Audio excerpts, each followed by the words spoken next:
Tonight, back to work. We're live on the Iron Range where mines are firing back up and people are back on the job. Plus, aluminum shortage, why it's happening and how it could impact your ability to get your favorite local brew. And flags will be flying at half-staff in Wisconsin on Saturday, honoring a war hero from Superior. From CBS3 Duluth, this is the CBS3 News at 6. Good evening, I'm Anthony Mack. Kristen is on assignment tonight. Thanks for joining us. The economic impact of COVID-19 on the steel industry has impacted more than 1,500 miners across the Iron Range.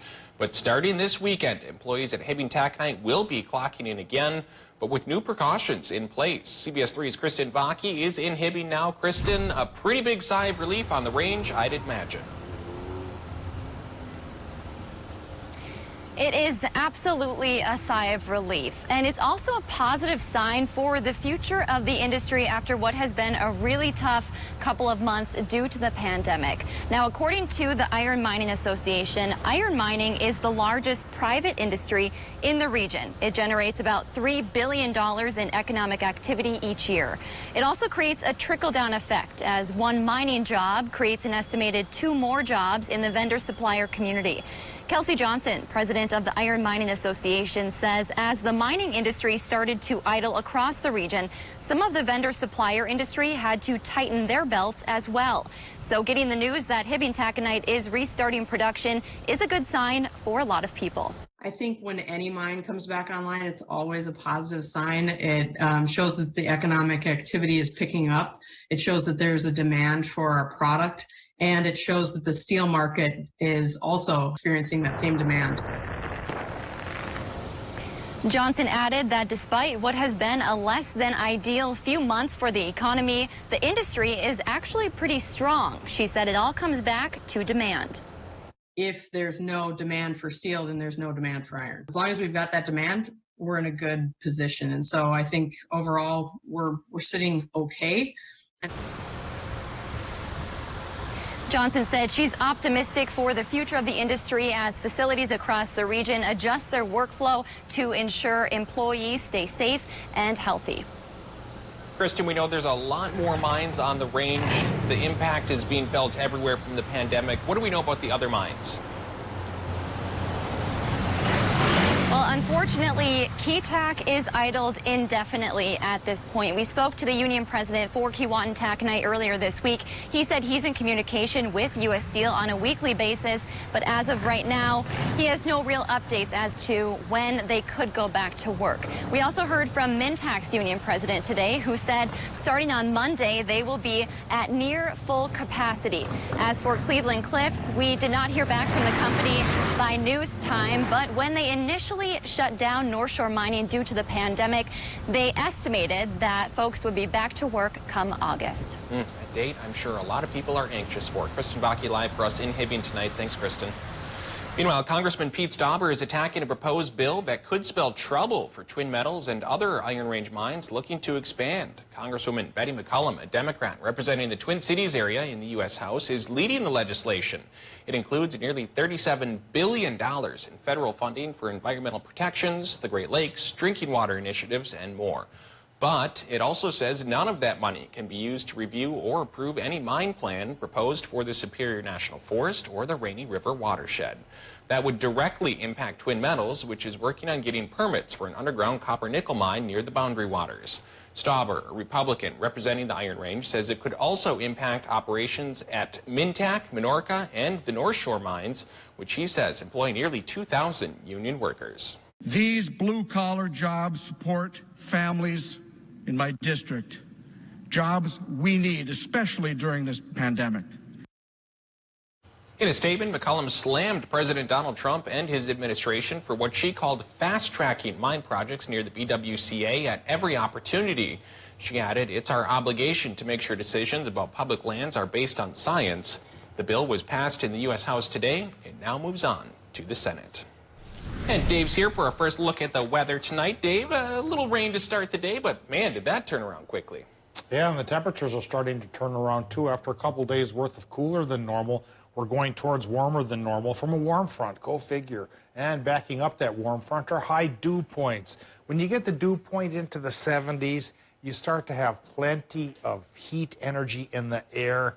That's going to be released when you condense that vapor and create storms. And take a look then at our area. The dew points in most towns are in the lower 70s. So we've got plenty of oomph that can be converted into action.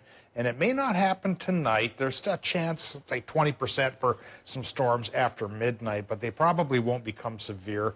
Tomorrow afternoon and evening, though, that cold front stirring things up could indeed create a chance for some severe storms. And so our weekend forecast says the 20% shot for rain tonight becomes a 70% storm chance Saturday afternoon and evening. Some could become severe and rain could be heavy, but it starts to ease up as early as Sunday. And by Monday, very comfortable weather comes to call. If this weekend's too hot and humid, just wait. It'll change, and I'll talk about the change in just a bit. Thanks, Dave. A shortage of aluminum is impacting businesses here in the Northland. CBS 3's Emma Quinn shares why the shortfall is happening and how it's impacting local breweries.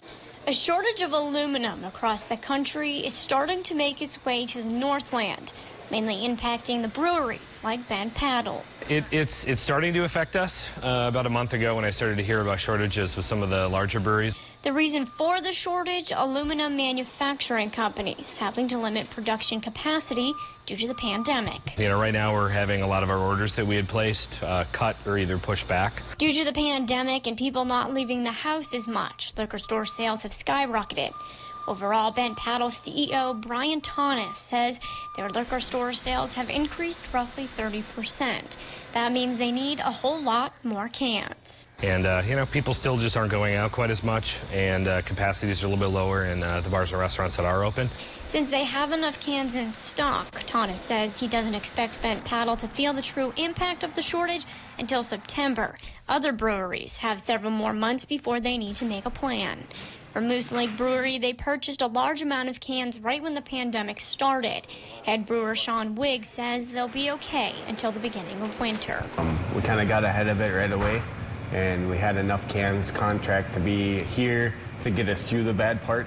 Through the Minnesota Craft Brewers Guild, they were able to plan ahead, knowing a shortage could happen during the pandemic. Well, usually we order like 2 to 3 pallets at a time. I think we got like 20 pallets. Brewers say they can plan ahead, but anything can happen. You never know. It could get worse. It could get better. It's one of the issues with supply chains that you don't have any control over. So. Now, due to manufacturing and liquor store regulations, brewers tell us it's unlikely glass bottles won't be a feasible alternative. Still no word from Verso on when the company might restart its idled paper mills. Now, a Wisconsin state rep is speaking out about the importance of the industry. Representative Nick Milroy, a Democrat from Northwest Wisconsin, says the forest product industry provides more than 63,000 jobs and is a critical part of the state's economy. Verso shutting down leaves hundreds without a job.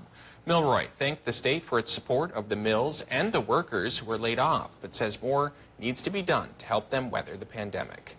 Douglas County plans to offer free COVID-19 testing next week. County officials and the Wisconsin National Guard will be hosting 2 testing sites. The first is Wednesday at the Superior Middle School from 2 to 8. The second is Thursday at the Solon Springs Community Center from 9 to 5. Leaders say any resident who's experiencing COVID-19 symptoms or who has been in close contact to someone who has tested positive is encouraged to also get tested. Flags all across Wisconsin will fly at half-staff tomorrow, honoring a Superior soldier killed during the Korean War. Corporal Francis Roshan, or Sonny, will finally be laid to rest Saturday. He was reported missing in action in 1950. His family spent the next 70 years searching for answers. Then, about a month ago, Roshan's sister got the call they'd been waiting for. DNA testing had identified their brother's remains. Now, in an interview with CBS earlier this month, his family said they're thankful for the closure. He went to Korea, and 70 years later, he's coming back. Something that we honestly didn't know if we would get to see. Roshan will be buried with full military honors at Summit Cemetery in Foxborough tomorrow.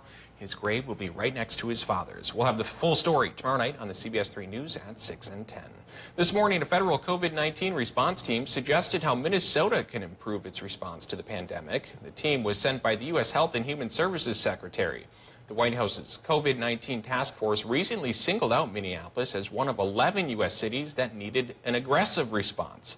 The city's positive infection rate exceeds the state's, which has seen a rise in new cases in recent weeks.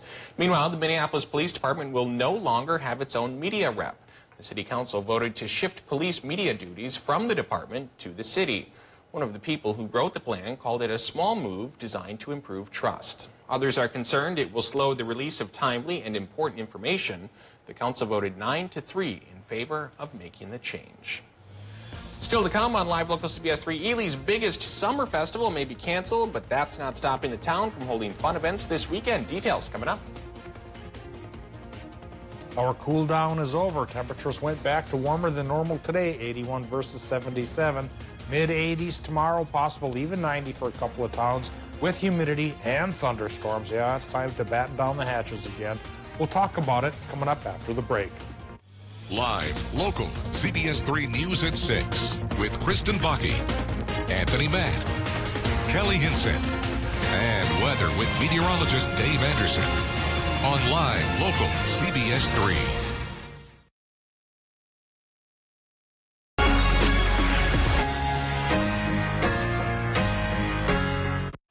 What's behind the curtain? Window treatments from concept to creation to installation. Bellinger Draperies, Shades and Blinds. Shades above the rest. At Lift Pro International, we have custom designed and fabricated lifting, weighing, and rigging solutions for more than 40 years. With a worldwide presence and reputation, we need world-class insurance to match. This is why we trust Cindy of Vernon Insurance to make sure we're fully covered no matter where in the world we're doing business. Protect your home, vehicle, or business, and your peace of mind. Call Cindy at Vernon Insurance today.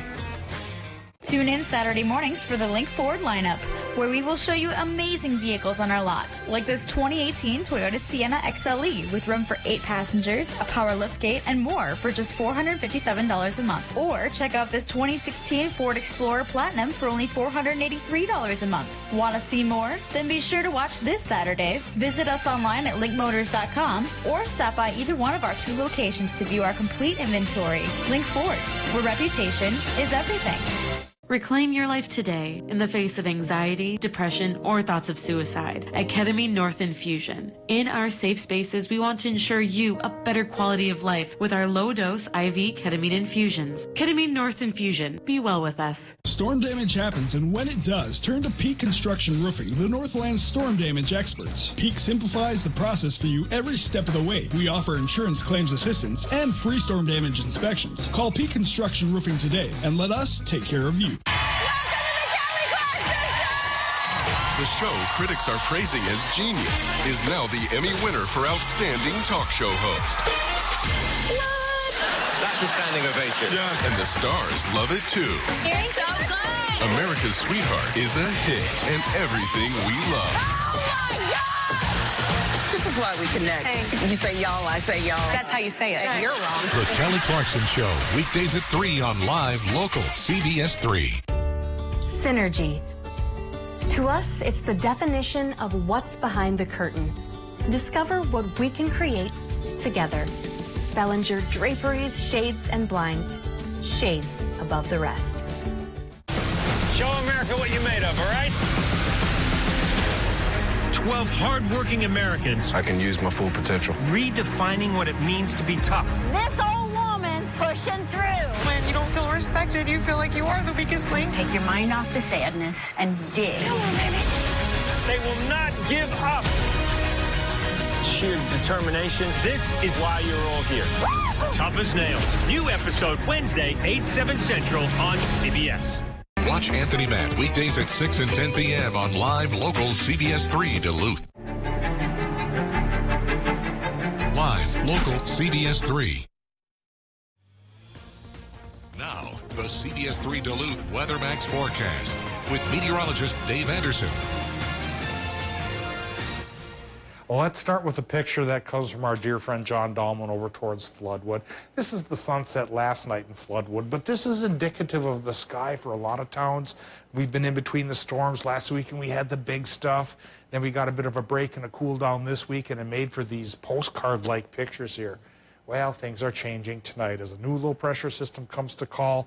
Tonight gets a chance for storms after midnight, but it shouldn't be as rambunctious as last Friday night when Caitlin Moffett and our director stayed till 4 o'clock in the morning covering those tornadoes in Wisconsin.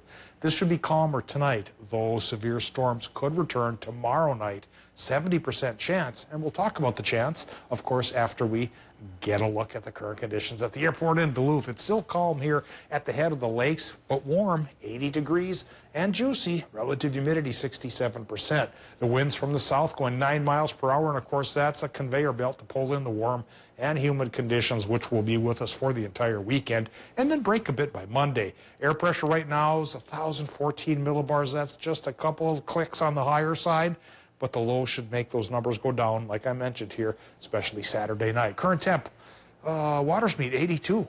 83 for Ironwood and for Hurley, Wisconsin. 85 Ashland, 84 Hayward. 82 degrees in Solon Springs, but cooler by the lake in Superior, only 70 there. Also cooler by the lake near Grand Marais, 64 degrees. 82, though, Ely. 88 Hibbing. 88 degrees in Grand Rapids, and 1 degree off the mark for 90 for International Falls. So the heat and humidity, it's here, and that'll be the fuel for the storms tomorrow, which again, afternoon and evening could become severe. Right now, the clouds are trying to increase as that low gets closer, but we can see that there isn't much action going on right now. We had a few minutes worth of rain this morning, and then it went away, but with this low-pressure system coming our way, yeah, it could come back. After midnight tonight, the warm front could induce a slight chance for showers and storms. It's the cold front tomorrow that brings the better chance afternoon through the overnight, and it could bring a fair amount of rain, making the biggest risk from this situation flash flooding problems. Northern Minnesota, a half-inch to an inch worth of rain could come across by about noon on Sunday. And for the rest of the region, it could be 1 to 2 inches again, so watch out if you're traveling. Now, let's take a look at what's going on tonight in Minnesota. Low temps won't be very low. They'll run 67 to about 70, so maybe uncomfortable for sleeping tonight. 20% storm chance after midnight. Now, getting into Wisconsin and Michigan, 20% chance there as well with low temps, close to 70. For tomorrow, a hot one. 85 to 90 in Wisconsin with that 70% chance for the potentially strong storms Saturday afternoon and evening and during the overnight too. In Minnesota, yeah, pretty much the same thing. Carbon copy for old-timers who remember what carbon copies are. 70s by the lake, 80s inland, maybe even 90s for a couple of towns. But it will break from the cold front on Sunday afternoon. Morning rain chance followed by clearing in the afternoon and cooling by Monday. Less humid, cooler, more sunny. Monday through Thursday. A very nice period, Tony, for folks who might happen to have that week off for vacation. Wouldn't be a bad time to get out to the B-Dub and do a little camping, things like that, all those fun things. And next Friday may be the next rain chance. A decent week. Thanks, Dave. Make sure your kayaks, boats, and floaties are tied up tight this summer. That message coming from the Duluth Fire Department. They say just in the past couple of weeks, they've had to respond to a number of water emergency calls that end up being false alarms. They received calls about an empty kayak or inner tube on the big lake that they later learned floated off from somewhere else. They say that takes time that could be spent elsewhere and drains a lot of resources. We've got multiple response units and resources tied up when we have a water emergency. So if we can reduce the number of false calls, that would be great. DFD blames the offshore winds for blowing personal belongings away. The pandemic may have put a pause on Ely's famous Blueberry Fest this year, but that doesn't mean the northern Minnesota town is going without the celebrations. Blueberry Fest typically draws thousands to Ely every summer. It would have been held this weekend. The town's Chamber of Commerce says a lot of people kept their hotel reservations, so they crafted a number of socially distanced events, now known as Operation Blueberry. We have more information on our website. One Duluth couple is turning the page on access to inclusive reading. Samantha Smingler and her partner Tiffany Sprague say they noticed a lack of cultural representation in children's stories. So they used time off during the pandemic to create a tiny free library in their lakeside neighborhood yard. The pair collaborated with Zenith Bookstore, creating a collection that celebrates diversity.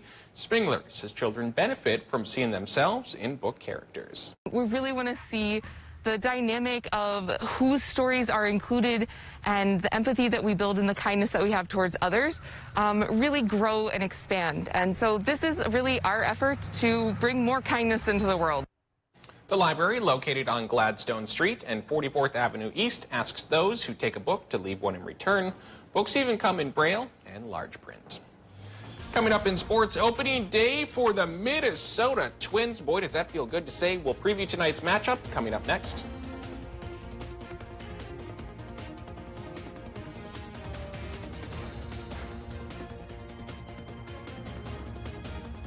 For breaking stories that impact the Northland most, turn to CBS3. Catch Eye on Parenting every Thursday at 6 with me, Leanne Valdez, on CBS3. CBS3 live cams are brought to you by Kohler Chevrolet Buick GMC Cadillac. The TED event is happening now, where you're not just getting a car, you're getting Kohler. Keep scrolling. Order food. Skim headlines. Order shoes. Use AutoSend for flowers. Use AutoSend for birthdays. Don't go outside. Don't go outside. Don't leave the phone behind. No sync. Don't blink. Don't think. Don't ever let yourself feel this alive. Breathe. Ride.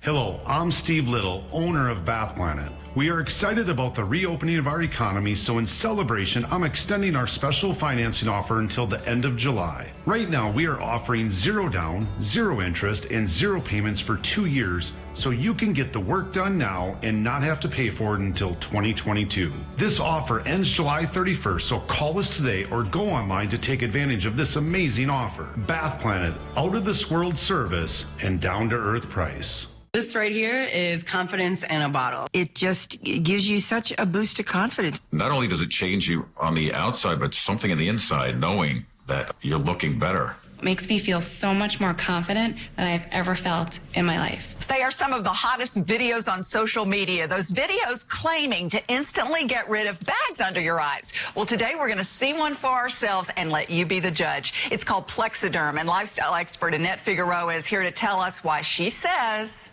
this one is for real. This one is for real, and I'm so excited. We even have a video, and you'll notice the model has bags underneath his eyes and some sagging, and all he uses is a small amount on a clean, dry face, and that's how easy it is. All right, what's the active ingredient? Okay, so it's silicates that are minerals found in shale rock, and what it does is it tightens and lifts the appearance of bags underneath your eyes in as little as 10 minutes, no prescriptions, and very little effort. Even watching the video, this is a real, it's a model, but it's a real guy with real bags underneath his eyes. And I did this to my father. We were at home. I had the timer on, and we were screaming. 4 minutes, 34 seconds, completely gone. My real true opinion is holy words I can't say on camera.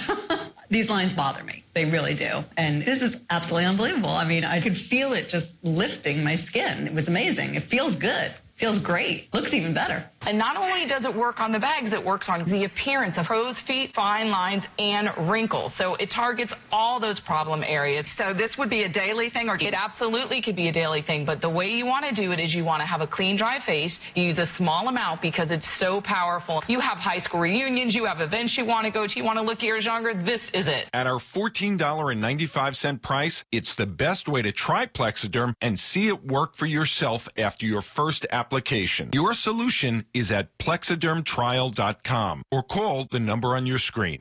Watch Dave, Caitlin, and Austin for local weather you can trust on CBS. Now, CBS3 Sports with Kelly Hinson. There may be no fans present to see the baseball in person, but nevertheless, Major League Baseball returns for both the Twins and the Milwaukee Brewers this evening, both playing the team the other faced on Wednesday. The Twins posted their lineup earlier today with some names you know and love. That includes Miguel Sano, who has no doubt had a less than ideal road to recovery after testing positive for COVID-19 earlier this month. When asked earlier this week, Twins manager Rocco Baldelli had this to say when asked how Sano was looking at practice. You know, he wants to get out there and see some pitching. We want him to get some work in. I think he's going to get a little work into that swing of things, seeing those pitches. When you're short on time, it's really hard to do. You also can't overwork a guy to get him and kind of, you know, get him back into game shape in the box. As for the Brewers, they're just underway at Wrigley Field against the Chicago Cubs. Brandon Woodruff is making his first career opening day start after an impressive year in 2019, making the National League All-Star team with a 3.62 ERA in 22 starts. One thing to keep in mind, though, Woodruff has never collected a win against Chicago. He looks to do that tonight. Craig Counsell leads the crew in his 6th season as manager, coming off back-to-back postseason appearances. But with the circumstances of playing right now, he's taking it one step at a time. I think we're all proud that we got to this point, and we did it, I think safely. So that's where we're at, and now that we get a little bit of a reward today, and in that a game that counts, and a game that's going to feel like it really means something, and then we're going to figure out how that this all is being different made us feel, and how we're going to process it, and then adjust accordingly. Baseball, it's happening over on Fox Sports Wisconsin for the Brewers, and then the Twins will play the White Sox coming up at 7:10 over on Fox Sports North. We're going to have highlights from both games tonight at 10 p.m. I'm excited. You should be excited, too. Tony's excited. Dave's excited. Baseball. Vikings coaching news. Head coach Mike Zimmer is sticking around for a few more seasons. The team announced they have signed the coach to a 3-year extension that would keep him in Minnesota until 2023. Zimmer will enter a season of unknown due to the COVID-19 pandemic in his 7th season at the helm.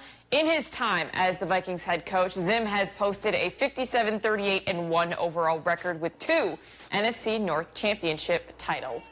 Former Saints quarterback Zach Edwards has put pen to paper on a professional deal to play football overseas in Spain. Edwards becomes the first Saints Scholastica football player to sign a professional contract. The St. Paul, Minnesota native capped off his CSS career with 3 straight Upper Midwest Athletic Conference first-team honors. This past season, he led the conference in passing yards, passing touchdowns, completions per game, and total offense per game. Edwards also ranked in the top 10 in NCAA Division III in each of those categories.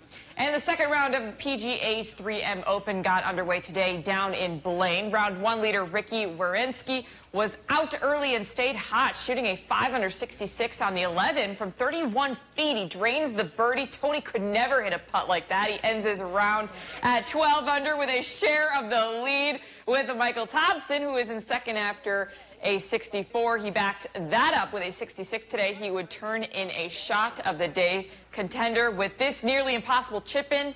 The third round continues tomorrow on the Golf Channel down in Blaine. Tony, back to you at the desk. To be fair, I can't even hit a ball off the tee, so we'll give you that. I could not hit a putt. Thanks, Kelly. Dave, real quick, nice today, not going to last into the weekend, huh? No, clouds will build after midnight. We start to get slight storm chances. Then it becomes a 70% chance for heavy rain and strong storms Saturday night. Thanks, Dave. We'll see you back here at 10. CBS3